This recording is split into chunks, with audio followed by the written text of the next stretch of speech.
মিলাদুন্নবী করেছেন, মিলাদুন্নবী করেছেন। শুধু মিলাদুন্নবী করেননি, লিফলেটে লিখেছেন ইয়া রাসূলুল্লাহ। জোরে বলে কি লিখেছেন?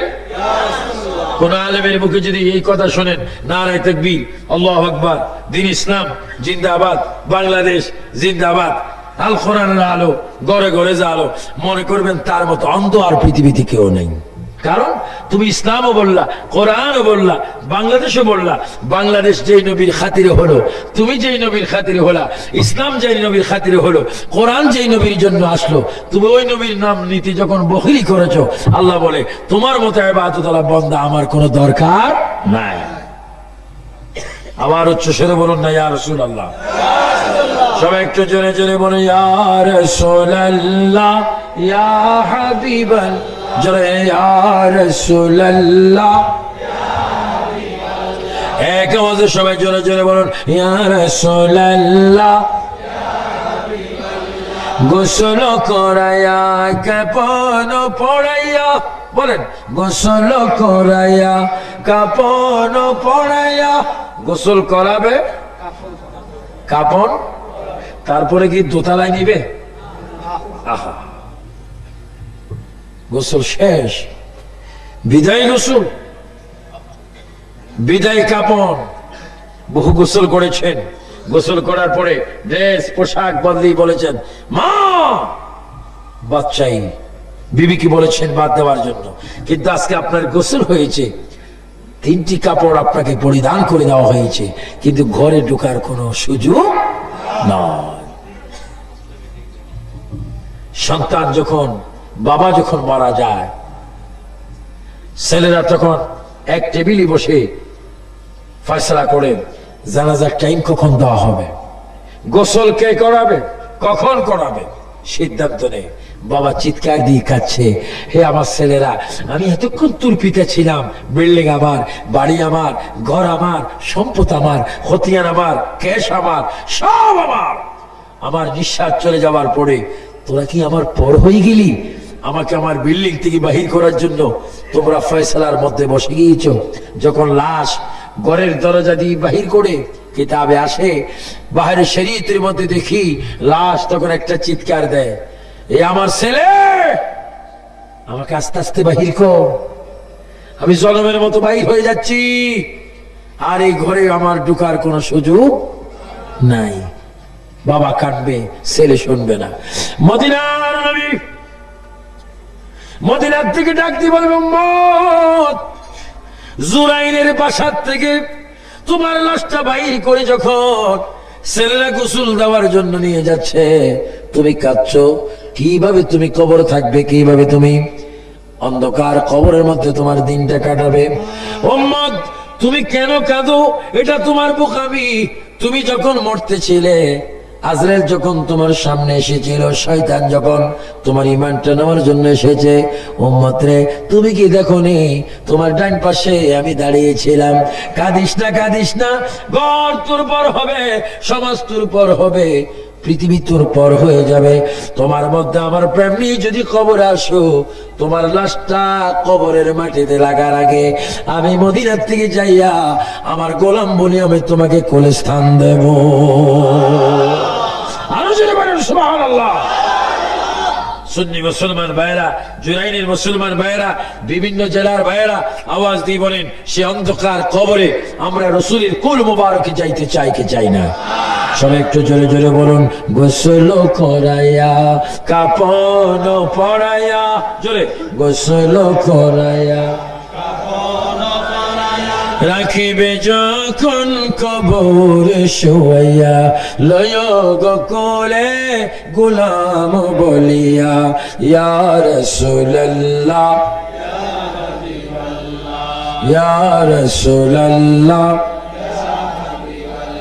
অন্ধকার কবরে যখন দিবে আমাকে, এই রাস্তার নাম কি? হাজী খুরশেদ আলী সর্দার রোড। রোড ঠিক আছে, কিন্তু সর্দার সাহেব এখন দুনিয়াতে।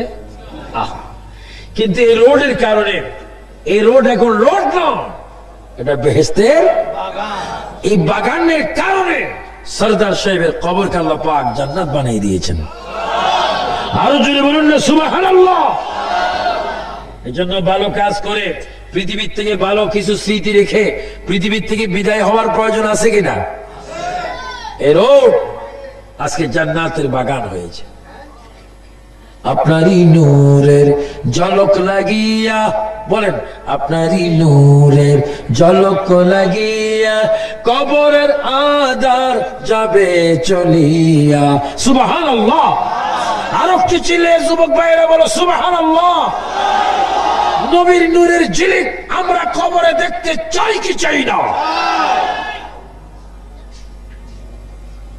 আপনারই নূরের ঝলক লাগিয়া কবরের আধার যাবে চলিয়া দয়া করিয়া দিও গো দেখা। বলেন, দয়া করিয়া দিও গো দেখা। ইয়া রাসূলুল্লাহ, ইয়া রাসূলুল্লাহ। গভীর মনোযোগ। মা আমেনা বলেন, আমার পেটের ভিতরে আখির জামানার নবীর নূর মুবারক প্রবেশ করার পরে আমি ওযু করতে গেলাম, পানির কূপের সামনে গেলাম। পানির কূপের সামনে যাওয়ার পরে জমজমের পাশে একটা কূপের কাছে আমি গেলাম। প্রতিদিন সেখানে বালতি দিয়ে আমি পানি তুলি। আজকে দেখে পানি তুলতে হয় না, পানি অটোমেটিক আমার কদমের কাছে চলে এসে গেছে। পানি আমাকে সালাম দিচ্ছে। পানি বলে, আমেনা, ও আমেনা, তুমি ধন্য, তোমার তকদির ভালো। মা আমেনা বলেন, পানি যখন আমার সাথে কথা বলে আমি আশ্চর্য হয়ে গেলাম। পানি রে, গতকাল তোমার কাছে আমি এসেছিলাম, তুমি আমার সাথে কথা বলোনি। আজকে পানি রে, তুমি আমাকে স্বাগত জানাচ্ছ, আমার সাথে কথা বলছো। কারণ কি? পানির জবান করে যাবে না গো। গতকালকে নামে না আর আজকে নামে না, আকাশ পাতাল বেশ কম। কয় কারণ কি? কয় কালকে তুমি ছিলা নবী মুক্ত, আজকে তোমার পেটের ভিতরে আখিরি নবীর আগমন হয়েছে। আরো জোরে বলুন না সুবহানাল্লাহ। মা মানে বলেন, পানির থেকে শুনলাম আমি আখিরি জামানার নবীর মা হয়ে যাচ্ছি। এবার আমি ঘরে গিয়ে একটা গ্লাস হাতে নিয়ে একটু পানি খাবো। হঠাৎ করে দেখি হাতটা যখন আমি গ্লাসের দিকে নিচ্ছি, গ্লাসটা অটোমেটিক আমার হাতে চলে আসছে। পানির কাছে যখন যাচ্ছি, পানি অটোমেটিক গ্লাসটা ফুল হয়ে গেছে। আমি বললাম, কিরে গ্লাস, তুমি আমার হাতে এসে যাও। পানি অফসাফ এসে যায়। কারণ কি? পানি গ্লাস যৌথভাবে জবাব দিচ্ছে, আমি না গো, এই জন্য তুমি আজকে আনন্দের সাগরে পড়েছো, তুমি রহমতুল আলামিনের মা হয়ে গেছো। আল্লাহু আকবার, আল্লাহু আকবার। এখনো আমার নবী দুনিয়াতে আসেনি, এখনো মায়ের পেট গর্বে। এই ঈদে মিলাদুন নবীর আলোচনা করতেছি। নবীজি আমার জিজ্ঞাসা করবে, আবু সুফিয়ান, আমি কি অন্যায় করেছিলাম? আমার জুরাইনের, আমার আশেক বয়েস ক্লাবের উম্মতেরা এত মোহাব্বত করে মাহফিল করেছে, তুমি একটু মিলাদুন নবীর কথা বললা না। আমি কি তোমার এমন কি অপরাধ করেছি? আজকে যদি আমি তোমাকে সুপারিশ না করি, তুমি কি করবা? এজন্য মিলাদুন নবীর কথাটা আপনাদের কাছে তুলে ধরতেছি আমার ভাইয়েরা। মা মানে এইভাবে বলেন, আমি পাথরের কাছে যাই, পাথর আমাকে সেজদা করে, বৃক্ষ আমাকে সেজদা করে, হরিণ আমাকে সেজদা করে, বাঘ আমাকে সেজদা করে, পানি আমাকে সেজদা করে। অর্থাৎ যেই দিকে যাই শুধু দুরূদ শরীফের আওয়াজ শুনি। আর হঠাৎ করে আমি আওয়াজ শুনতে পাই, আমেনা খামোশ, তুমি আখিরি জামানার নবীর মা, তুমি চলাফেরা করতে সাবধান। যেরকম সুবহানাল্লাহ। মা মেরা বলেন, এইভাবে কয়েক মাস অতীত হলো। এবার হঠাৎ করে আমি একদিন ঘুমাইলাম, ঘুমের ঘরে দেখি একটা বুড়া মানুষ, দুই একটা দাড়ি পাকা, খুব লম্বা। কত লম্বা? 120 হাত। জোরে বলে 120 হাত। 120 হাত বাদ দেন, শুধু 10 হাতওয়ালা মুসলমান একজন যদি এখানে আসে, আপনার থাকেন বা না থাকেন, আমি কিন্তু তোতা লাগিয়ে উঠবো। কারণ জীবন বাঁচান খরচ। মা মেনে বলেন, আমার ঘরে একটা মানুষ প্রবেশ করলো 120 হাত 60 গজ, 120 হাত। মানুষটা এসে নামাজের শুরুতে দাঁড়াইলেন এবং কাঁদতেছেন। আমি জিজ্ঞাসা করলাম, আপনি কে? হঠাৎ করে আমার ঘরে প্রবেশ করলেন, আপনার নাম কি? ওই মানুষটা কেঁদে কেঁদে বলে, মা আমাকে কি আপনি চিনেন না? আমি পৃথিবীর প্রথম মানুষ, আমার নাম আদম আলাইহিস সালাম। আদম, হঠাৎ করে কেন আমার ঘরে আপনি আগমন করেছেন বলুন? মা আমেনাকে এই জন্য আগমন করেছি, আপনি আখিরি জমানার নবীর মা হতে যাচ্ছেন, এই সুসংবাদটুকু দেওয়ার জন্য আল্লাহ পাক আমাকে আপনার ঘরে পাঠিয়ে দিয়েছে। আল্লাহু আকবার বলেন। এবার বলেন ইয়া রাসূলুল্লাহ, ইয়া রাসূলুল্লাহ বলবেন যারা, তাদের কলবটা হয়ে যাবে মদিনার শহর। আর একটু জোরে বলে ইয়া রাসূলুল্লাহ।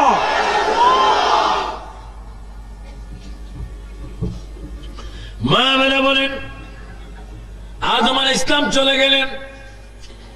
আবার কয়েক সপ্তাহ পরে একজন মানুষ আমার কাছে আসলো। ওই মানুষটার চুল একটু লম্বা লম্বা, সুন্নতি চুল, বাবলি চুল, চেহারাটা পূর্ণিমা চাঁদের মতো। আমি জিজ্ঞাসা করলাম, আপনি কে? আপনার নাম কি? মা আমাকে কি আপনি চেনেন না? আমি মুসলমান জাতির পিতা, আমার নাম ইব্রাহিম খলিলুল্লাহ। মাগো, আপনার পেটের মধ্যে আখিরি জামানার নবী, এই সুসংবাদটুকু দেওয়ার জন্য আল্লাহ পাক আমি ইব্রাহিম খলিলুল্লাহকে আপনার ঘরে পাঠাই দিয়েছে। মিলাদুন নবী, মিলাদুন নবী বুঝলে নিয়ামত, না বুঝলে কিয়ামত। আপনাকে নিয়ামত চান না কিয়ামত চান? আওয়াজ বুঝে যায় কিয়ামতও কিছু কিছু চান। আপনার জন্য বলেন, নিয়ামত চান না কিয়ামত চান? নবীর মিলাদুন নবী আমাদের জন্য কি? আহা, নবীর আগমন। মা মেনা বলেন, এবার 1.5 মাস মাঝখানে ফাঁক হলো। এবার একটা মানুষ আসলো, প্রায় 23 হাত লম্বা। ওই মানুষটি আমার সামনে এসে চোখের পানি ফেলে ফেলে যখন কাঁদতে লাগলেন, আমি জিজ্ঞাসা করলাম, আপনি কে? তিনি বলে, মা ও মা, আমাকে কি আপনি চেনেন না? আমি মুসা কালিমুল্লাহ। সুবহানাল্লাহ, আমি মুসা কালিমুল্লাহ। মা, আমি এই হাতে থাপ্পড় দিয়ে আজরাইল ইসলামের চোখ বাহির করে ফেলেছিলাম। ও মা, আজকে শুধু আপনার কদমে এসেছি একটা সুসংবাদ দিতে। আপনার পেটে এমন একজন রাসূল আগমন করেছেন, উনি না হলে আমিও জন্ম হতাম না। ও সুসংবাদ দেওয়ার জন্য আল্লাহ পাক আমাকে আপনার ঘরে পাঠিয়েছেন। জোরে বলুন সুবহানাল্লাহ, আল্লাহু আকবার, তাকবীর, আল্লাহু আকবার, আল্লাহু আকবার। মুসা নবী বলেন, আমি হতাম না যদি আপনার গর্ভজাত সন্তান সৃষ্টি না হতো। এভাবে অনেক অনেক নবীদের আগমন। ইদ্রিস পয়গম্বর এসেছেন, হারুন আলাইহিস সালাম এসেছেন, দাউদ আলাইহিস সালাম এসেছেন, সুলাইমান আলাইহিস সালাম এসেছেন। সর্বশেষ একজন ব্যক্তি এসেছেন, উনি এসে আমার নবীজির মায়ের কদমের কাছে দাঁড়িয়ে আছেন। মা মেনা প্রশ্ন করেন, আপনি কে? মা, আমাকে কি আপনি চেনেন না? আমি চতুর্থ আসমান থেকে এসেছি, আমার মার নাম বিবি মরিয়ম। মাগো, আমার মা এমন একজন মা, যেই বিবি মরিয়মকে আপনার গর্ভজাত সন্তান আখিরি নবী আমার মা বিবি মরিয়মকে জান্নাতের ভিতরে শাদী করবে। জোরে বলুন সুবহানাল্লাহ, আল্লাহু আকবার, আরো জোরে আল্লাহু আকবার। আপনার পেটের ভিতরে আখিরি জামানার নবী, আমি যার উম্মত হওয়ার জন্য প্রার্থনা করে আল্লাহর দরবারে আগেও কাঁদতেছি, এখনো কাঁদতেছি। ওই নবী আপনার পেটের ভিতরে মিলাদ হবে, আগমন করবে। ও সুসংবাদটুকু দেওয়ার জন্য আমি ঈসা রূহুল্লাহ আপনার ঘরে আগমন করেছি। আল্লাহ পাক এই খবরটুকু দেওয়ার জন্য আমাকে পাঠাই দিয়েছে। নবী যেমন, নবীর মিলাদুন নবীও তেমন। আর আজকে অনেকে মিলাদুন নবী করে না। মিলাদুন নবী করা বেদাত। মিলাদুন নবী করে বেদাত না, মিলাদুন নবী করে ইবাদত। যদি বলেন মিলাদুন নবী করা কি, আপনি কি বেদাত চান না ইবাদত চান? যিকরুল আম্বিয়ায়ে, হাদিস শুনুন, যিকরুল আম্বিয়ায়ে মিনাল ইবাদাতি ওয়া যিকরুস সালিহিন কাফারা। নবীদের জিকির করলে ইবাদত হয়। মা মানা বলেন, এত খবর শোনার পরও আমার পুত্রদা আমার পেটে আছে, আমি মা খোদার কসম আমি নিজে বলতে পারি না। আপনারা বলুন তো দেখি, কসম দিয়ে বলেন, জুরাইনের এই 3 দিন ব্যাপী ঈদ মিলাদ নবী সাল্লাল্লাহু আলাইহি ওয়াসাল্লাম উপলক্ষে 3 দিন ব্যাপী 13তম এই ইসলামী মহাসম্মেলনে বসে বলেন, আপনাদের কাঁধে 2 জন ফেরেশতা আছে কিনা? আছে। জোরে বলেন কয়জন? 2 জন। সকলের কাঁধে কয়জন করে? 2 জন। কয় কেজি? 9 কেজি। কয় মন? কয় টন? ওজন নাই। এবার আছে কিনা? আছে। বিশ্বাস হয় কিন্তু মালুম হয় না। মা বাবা বলেন, মুসলমান তোমাদের কাঁধে 2 জন করে ফেরেশতা আল্লাহ পাক দিয়েছেন। কোরআনে বলেন, কিরামান কাতিবিনা ইয়ালামুনা মা তাফআলুন। আল্লাহ পাক 2 জন করে লেখনেওয়ালা ফেরেশতা আমার আপনার কাঁধে দিয়েছেন, কিন্তু আমরা অনুভব করতে পারি না। নূরের কোনো ওজন নাই। আল্লাহর নবীর মা আমেনা বলেন, আমার পুত্র নূরের নবী, নূরের কোন ওজন নাই, এই জন্য আমি বলতে পারি না। পৃথিবীর অনেক ছেলে মেয়েরা মা বাবার কলিজায় লাথি মারে, আমার পুত্র মোহাম্মদ যতদিন আমার পেটে ছিল আমার কলিজায় পর্যন্ত একটা লাথি মারেনি। মা আমেনা বলেন, রবিউল আউয়ালের চাঁদ আকাশে আসলো, আমার পুত্র পৃথিবীতে আসবেন, সময় হলো। এবার জিবরাইল ইসলাম প্রস্তাব দিলেন, আল্লাহর কাছে প্রস্তাব রাখলেন। কে? আল্লাহ। আখিরি জমানার নবীর মা ঘরে একা একই। নবী আসবেন, ওনার খেদমতের জন্য কিছু ধাত্রীর প্রয়োজন। যদি আপনি বলেন তাহলে আমি জান্নাত থেকে নিয়ে যাব। আল্লাহ বলে, জিবরাইল তুমি সুন্দর কথা বলেছ, যাও জান্নাত থেকে বিবি আসিয়া, বিবি মরিয়ম, বিবি হাজরা, বিবি হাওয়া, এই 4 জন মহিলাকে সসম্মানে হযরত আমিনার ঘরে নিয়ে যাও। তারা যেন আমার নবী আসা মাত্র খেদমত করে। চিৎকার দিয়ে বলেন সুবহানাল্লাহ। মিলাদুন নবী, এটার নাম কি? মিলাদ। তো নবীজির মা ঘুমাইলেন, আপনাদের অসুবিধা হয় না?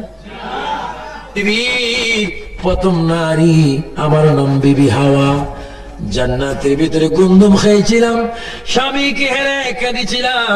ও মা, যে নবীর নামে রসুলায় দোয়া কবুল হয়েছে, ওই নবী কিছুক্ষণ পরে দুনিয়াতে আসবে।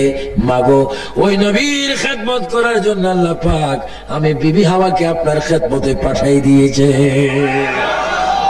আপনাকে আমি বিবি মরিয়ম, আপনার পরিচয় কি? আমি ঈসা নবীর মা, আমি মরিয়ম আপনার খেদমতের জন্য এসেছি। আপনি কে? আমি বিবি হাজারা। আপনার পরিচয় কি? ইব্রাহিম ও খলিলুল্লাহর বিবি, ইসমাইল ও জবিউল্লাহর মা। আমি আপনার খেদমতে এসেছি। 4th নম্বরে মহিলাটা বেশি বেশি কাঁদতেছে। আপনার নাম কি? কাঁদছেন কেন? মা, আমি এই জন্য কাঁদছি, আমার নসিব ভালো গো মা। আমি ফেরাউনের পরিবার, আমার নাম আসিয়া, আমি আজকে ধন্য হলাম গো মা, আখিরি নবীর খেদমত করার সুযোগ পেয়ে। জোরে বলুন সুবহানাল্লাহ।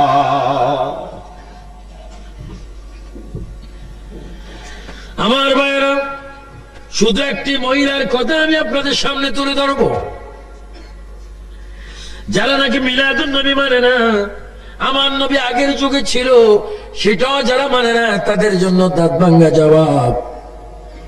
হযরতে বিবি আসিয়া ছিল ফেরাউনের স্ত্রী। আমি ফেরাউনকে মিশরে দেখে এসেছি, তাকে মোমের মধ্যে রেখেছি, দেখতে কত বিশ্রী। অনেক দূর থেকে আমি তাকে থুতু মেরেছি, কারণ তার মতো বেয়াদব অসভ্য বড় নাফরমান বান্দার কেউ নেই। সে নিজে নিজে খোদা দাবি করেছেন।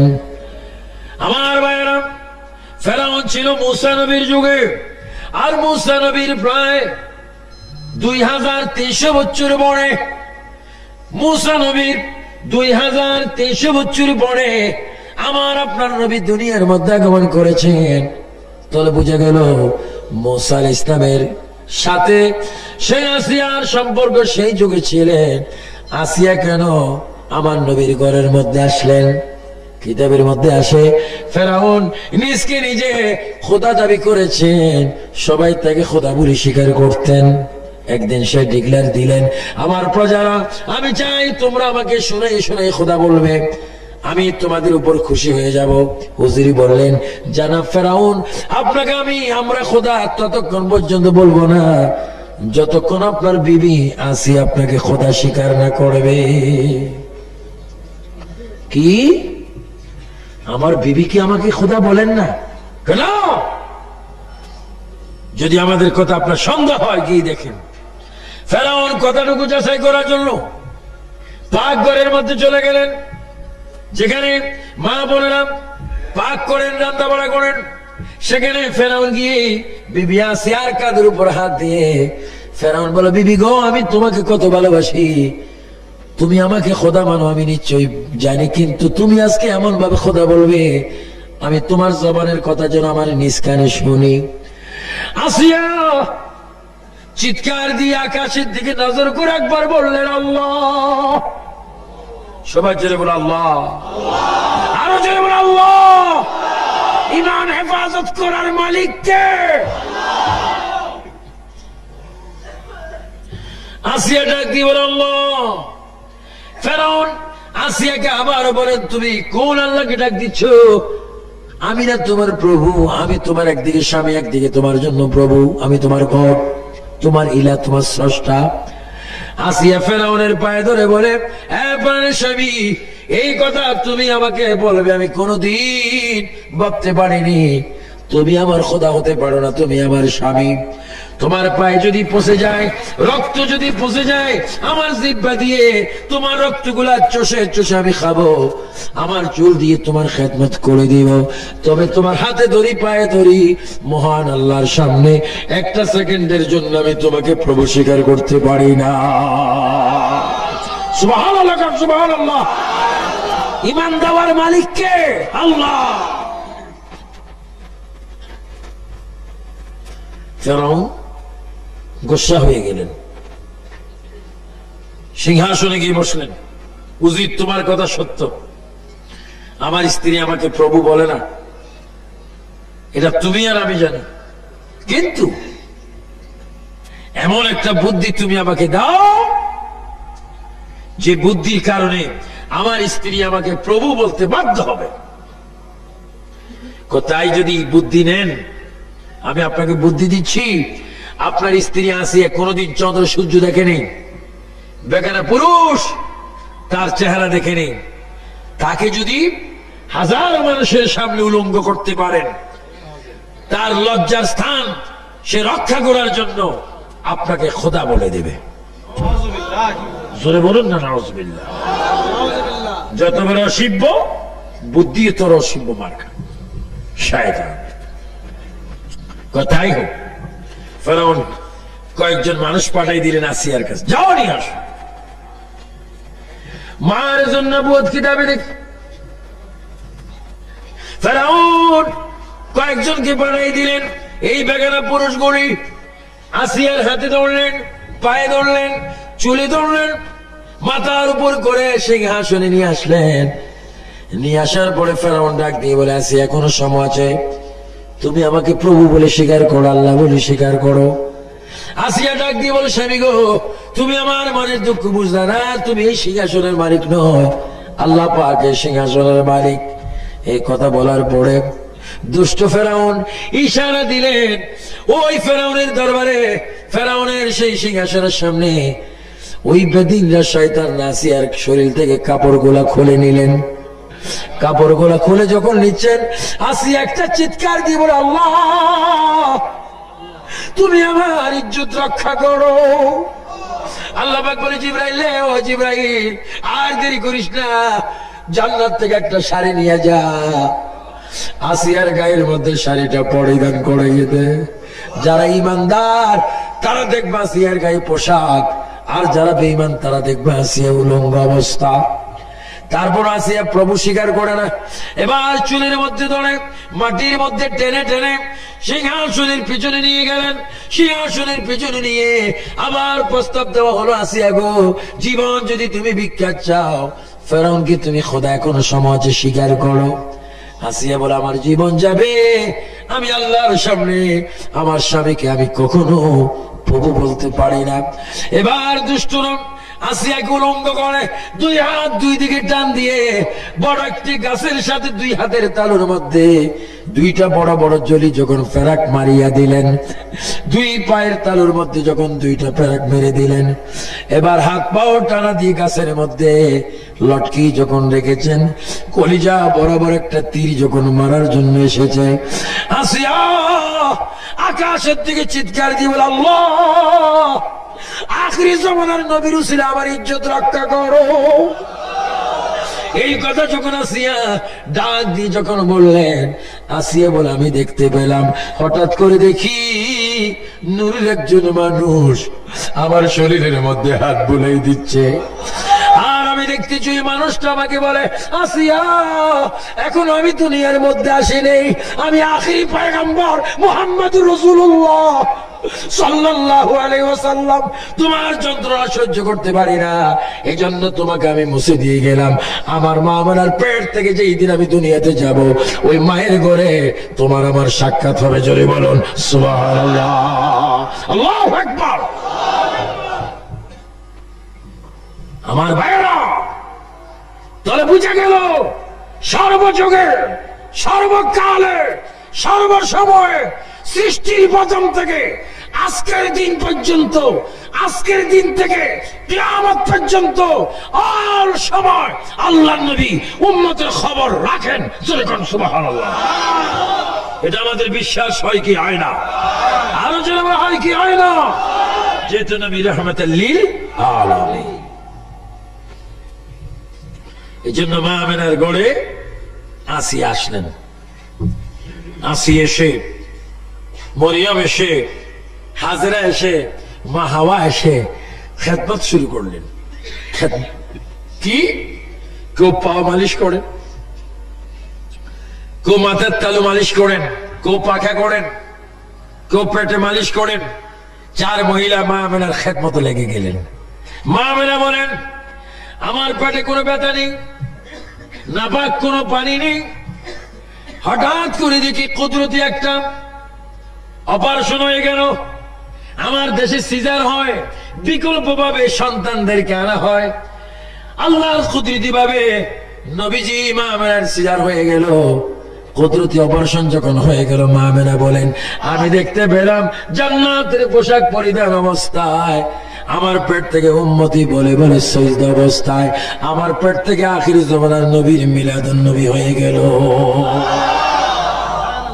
আল্লাহু আকবার, আল্লাহু আকবার।